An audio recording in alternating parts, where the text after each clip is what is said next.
We're going to throw a bunch of crazy cards into the mix. That's where these Block is Shuffle Uno cards come into play. Today in this video, we're going to be checking out Block is Shuffle Uno Edition. If you're interested in this board game or you want to find out more about it, the link to it will be in the video description. Here's a look at the retail box and packaging. Front and center, we can learn a couple of things about this game. Obviously, it's Blokus and Uno mixed together. This is for ages 7+, 2 to 4 players, and takes around 30 minutes to play. Let's look at it from all different sides and angles.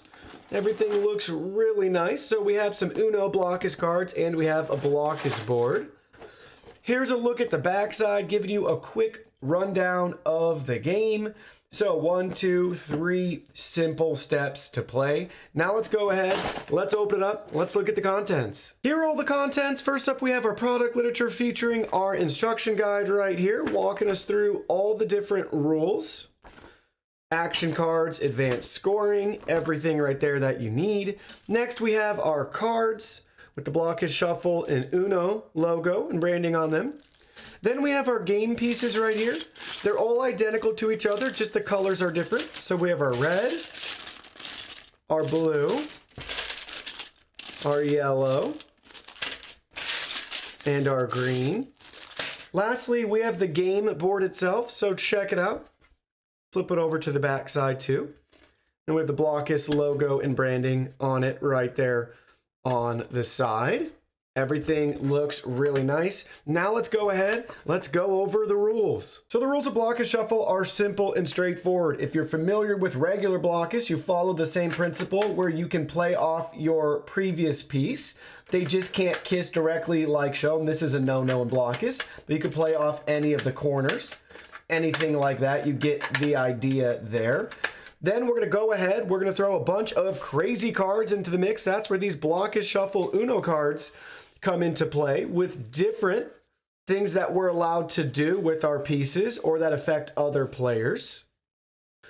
And then you're just trying to conquer the board, play all your pieces, and you'll tally it up. The person who has the least amount of squares left or who has played all of their pieces is clearly going to be the winner. So that's it in a nutshell. The quick start version 2 is you play a card, you play a piece, and you draw a card, and you repeat that until there are no pieces left or nobody else can play any more pieces. Setup simple and straightforward. You're going to take the corresponding pile of cards with your correct color of pieces. You'll have 21 pieces in your bag, 14 cards.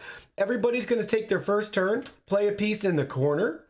So you get the idea there with their corresponding color. Then after you play your piece, you're going to draw 2 cards from your pile. This is going to be your hand, and you don't want anybody else to see your hand. Then the game will progress.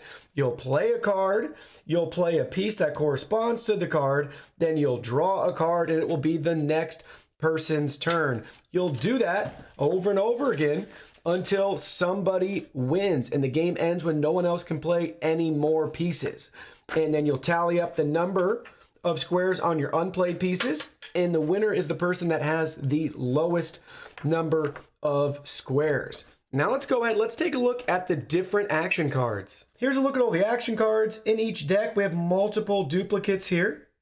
Let's go over each action card and what it does. So first up, just like Uno, we have a skip card here, and the next player loses their turn.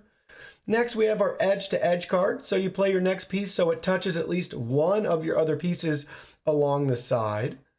Then, just like Uno, we have the reverse card here. When played, the direction of play is reversed. So if you're playing clockwise, it's now counterclockwise, or vice versa. We have the recycle card. So you take one of your pieces from the board and return it to your supply. You may replay it as your piece this turn, or you can save it for later. That's pretty cool. Next, just like Uno, we have the draw 2 card. So draw 2 cards, play one of them, and put the other on the bottom of your draw pile. Then we have our warp card right here. So you can move an opponent's piece to another legal location, touching one of the other pieces at a corner. So that's cool. You can move a piece. We have a wild card here, just like Uno. So you can play your next piece as if it were a color of your choice. How cool is that? And declare its color, then play it following normal Blokus rules. Once placed, the piece reverts to its actual color. So that's really a neat card. And then lastly, we have the double play.